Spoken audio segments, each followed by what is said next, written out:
Assalamu alaikum. My name is Sajjad Ali and my roll number is 107 and my group member's name is Abdur Rahman, roll number 095, Zulkafal 094, Qasim Ali Shah 080. And our presentation topic is knowledge based analysis and entity relationship based techniques. सबसे पहले हम introduction देखेंगे. What are tasks. What the user has to do or things what he she has to do in order to accomplish a goal. मतलब कि task क्या होती है. मतलब कि किसी भी काम को करने के लिए या किसी भी गोल को करने के लिए या सोच को जो कुछ करना पड़ता है उसको हम टास्क कहते हैं. और हर each task should be her task meaningful होना चाहिए एंड अपने गोल की तरफ एसोसिएट होना चाहिए और ऐसा हो कि यूज़र उसको आइडेंटिफाई कर सके कि ये टास्क हम कर रहे हैं. Then task analysis. Task analysis क्या है. A process of analyzing the way people perform their tasks. वो जो किसी ने भी टास्क हो सोचा हो कि ये टास्क उसकी होनी चाहिए, वो टास्क किस तरह से परफॉर्म कर रहा है, इस परफॉर्मेंस को एनालाइज करना टास्क एनालिसिस है. इस टास्क को देखना कि ये टास्क ठीक तरीके से सर अंजाम दिए जा रहे हैं या नहीं. इसके लिए जो हमें करना पड़ता है वो ये है कि द थिंग्स दे डू, जो काम कर रहे हैं उसको देखें. The things they act on, जिस चीज़ पे वो बेस कर के काम कर रहे हैं उसको भी देखना होता है. And number 3, the things they need to know, और उसके पास क्या क्या मालूमात होनी चाहिए इस टास्क को करने के लिए. इन चीज़ों को देखना ये टास्क एनालिसिस में आता है. Then what is a task. हम किसी अदर के थ्रू भी ये देख लेते हैं कि टास्क क्या होता है. स्केहन ने 1996 में कहा कि एक एक्टिविटी, मतलब कि a task is an activity in which meaning is primary, there is some sort of relationship to the real world. Task completion has some priority and the assessment of task performance is in terms of task outcome. मतलब ये कि उसने कहा कि एक activity जिसमें कुछ ना कुछ मतलब या मकसद होना चाहिए उस टास्क को करने में, और रियल वर्ल्ड के दरमियान कोई ना कोई रिलेशनशिप होनी चाहिए. और फिर टास्क को कंप्लीट करने के लिए प्रायोरिटी भी करनी चाहिए. और जब टास्क आउटकम हो जाए तो उस टास्क की असेसमेंट करना कि कैसी परफॉर्मेंस हुई है जो उसने टास्क के बारे में बताया है. Then examples of task. Making an airline reservation. Number 2, writing a check. Then knowledge based analysis. Knowledge based analysis क्या होता है. Aim to understand knowledge required for a task. Task के लिए जो ज़रूरी नॉलेज अंडरस्टैंड करने का मकसद होता है उसमें हमने प्रोवाइड ट्रेनिंग मटीरियल्स को प्रोवाइड करना होता है. How to manuals take advantage of common knowledge across task से नॉलेज के लिए एडवांटेजेस कैसे लेना होता है. एंड फोकस ऑन, जो हमारा फोकस होता है वो होता है ऑब्जेक्ट्स पे एंड एक्शंस पे। ऑब्जेक्ट्स पे मतलब कि टास्क में जो यूज़ हुआ है, ऑब्जेक्ट्स जो कि टास्क में यूज्ड होते हैं और जो एक्शन वो परफॉर्म कर रहा है, इस इन सब पे हमारा फोकस होता है। एंड नॉलेज बेस्ड एनालिसिस में हमने टैक्सोनॉमीज भी यूज़ की होती हैं जो कि एब्स्ट्रैक्शंस को रिप्रेजेंट करता है। Then understand the knowledge needed to perform a task. हमने सबसे पहले नॉलेज को अंडरस्टैंड करना होता है। List all objects and actions involve, तमाम ऑब्जेक्ट्स और एक्शंस को लिस्ट में इन्वॉल्व करना होता है। Build taxonomies to structure these, फिर उसके ऊपर हमने टैक्सोनॉमीज बनानी होती है पूरा, मतलब कि उसको पूरा डिफाइन करने के लिए। Use this understanding for training, फिर ये कि जो अंडरस्टैंडिंग है उसको हमने ट्रेनिंग में इस्तेमाल करना होता है, मतलब कि जो अंडरस्टैंडिंग हुई है उसको हमने ट्रेनिंग में इस्तेमाल करना होता है। देन नॉलेज बेस्ड एग्जांपल देखते हैं हम इसकी। Need to know about car control classification. अगर हमने कुछ कार कंट्रोल क्लासिफिकेशन करनी होती है तो उसके बारे में हमें ये सब कुछ जानना ज़रूरी होता है कि सबसे पहले कि स्टेयरिंग स्टेयरिंग व्हील के बारे में पता होना चाहिए हमें। इंडिकेटर के बारे में पता होना चाहिए। इंजन जो है वो डायरेक्ट है या गेयरिंग, डायरेक्ट के बारे में, गेयरिंग के बारे में। Direct means ignition, accelerator, foot brake के बारे में। एंड गेयरिंग में क्लच एंड गियर स्टिक के बारे में हमें इल्म होना चाहिए। एंड लाइट्स, एक्सटर्नल लाइट्स और इंटरनल लाइट्स। एक्सटर्नल में जो है कि हेडलाइट्स, हैज़र्ड लाइट्स, और इंटरनल में कार्टिजी लाइट्स के बारे में पता होना चाहिए। ऑन ऑफ के बारे में पता होना चाहिए, कैसे ऑन करते हैं लाइट्स को, ऑफ करते हैं। एंड वॉश और वाइपर्स का पता होना चाहिए। Front wipers, rear wipers, washers का, front washers and rear washers. Then heatings, मतलब कि temperature control, air direction fan, rear screen heater. और अगर हमने पार्किंग वगैरह के लिए हमें हैंड ब्रेक का यूज़ करने का पता होना चाहिए। डोर लॉक करने का पता होना चाहिए। रेडियो के लिए रेडियो की फंक्शनैलिटी का पता होना चाहिए, extra extra. Then taxonomy. Taxonomy क्या होती है, क्या है? Different structures might be possible depending on intended purpose and audience. अगर हम ड्राइविंग के कंट्रोल को देखें तो driving versus repairing by mechanics के कंटेक्स जो है वो डिफरेंट होंगे, क्योंकि अगर वो रिपेयर कर रहा है तो उसको पता होना चाहिए कि हैंड ब्रेक के अंदर वाली इंटरनल लाइट जो है वो ऑन हुई है या नहीं, और हैंड ब्रेक लगाने से गाड़ी रुकी है या नहीं। सो मैकेनिक का स्टाइल कुछ और हो जाएगा और ड्राइव करते वक्त आपका स्टाइल कुछ और हो जाएगा। इसको हम टैक्सोनॉमी कहते हैं।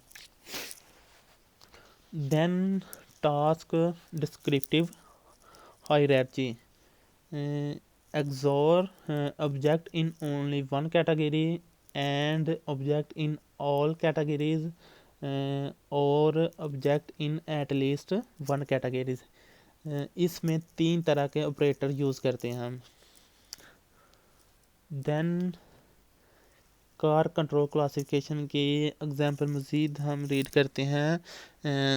कार कंट्रोल में अगर हम अगज़ार को देखें ना, तो हमारे वॉश और वाइप की जो एंड फंक्शंस में ना, अगर वाइपर्स करना है तो फ्रंट वाइपर्स और रियर वाइपर्स होते हैं, जो सामने भी होते हैं और कुछ गाड़ियों में पीछे भी होते हैं। और वॉशर्स में फ्रंट वॉशर्स और रियर वॉशर्स, मतलब कि इसमें पानी निकलेगा तो तभी वो वॉश करेगा। और अगर हम और में देखें ना, और की फंक्शनैलिटी में देखें तो हम या वाइप करेंगे या वॉश करेंगे। देन ये रेड वाली डायग्राम में देखें तो पोजीशन में अगर हम फ्रंट वाइपर्स और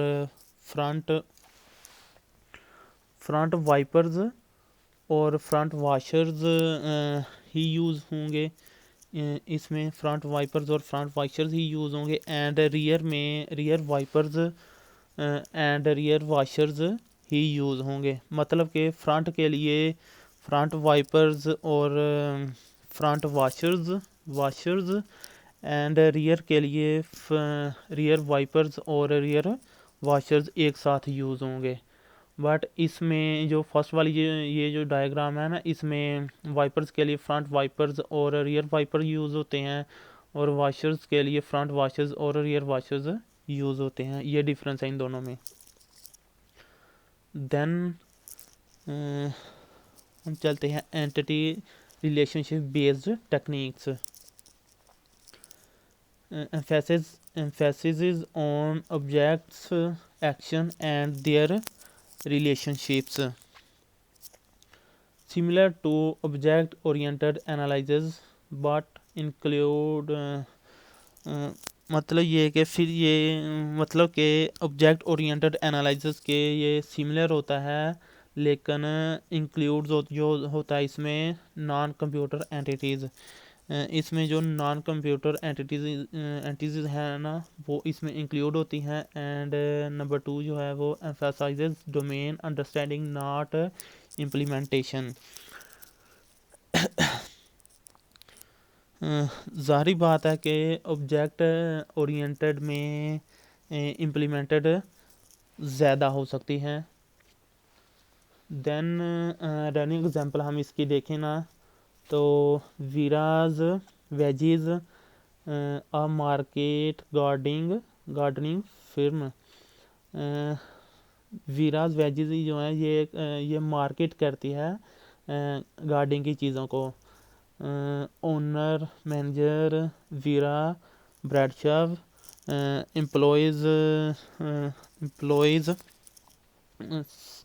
Sam Gomez and Tony पिग्रीन।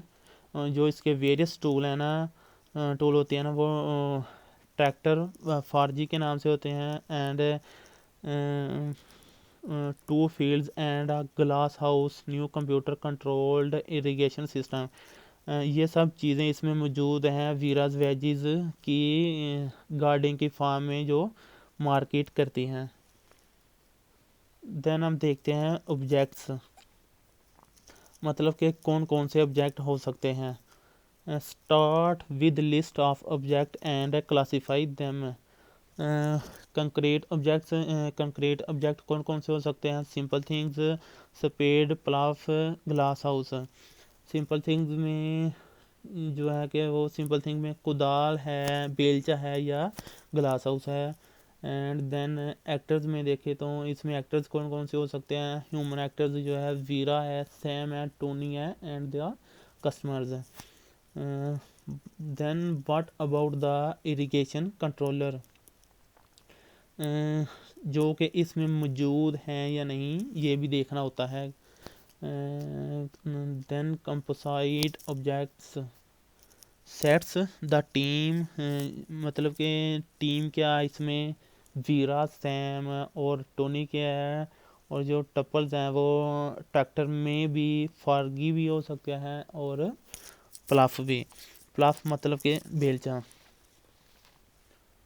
Then हम देखते हैं एट्रीब्यूट इसके के एट्रीब्यूट कौन कौन से हो सकते हैं इसमें। Object to the objects add attributes.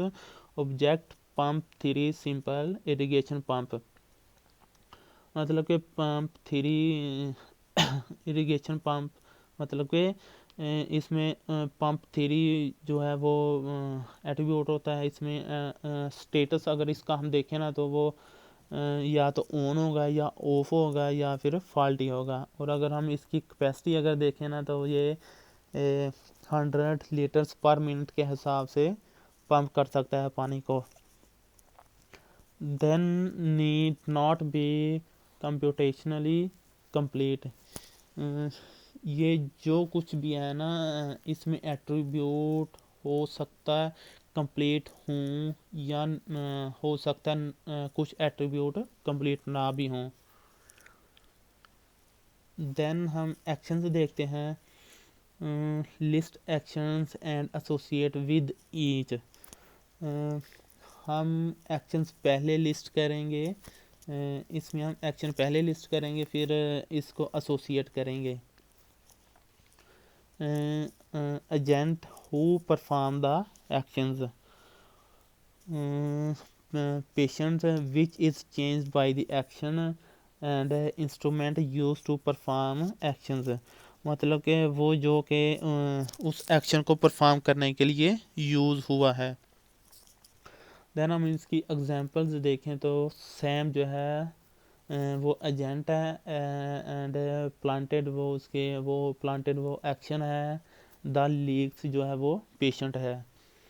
Then दूसरे एग्जांपल हम देखें तो Tony dug the field with the spade instrument.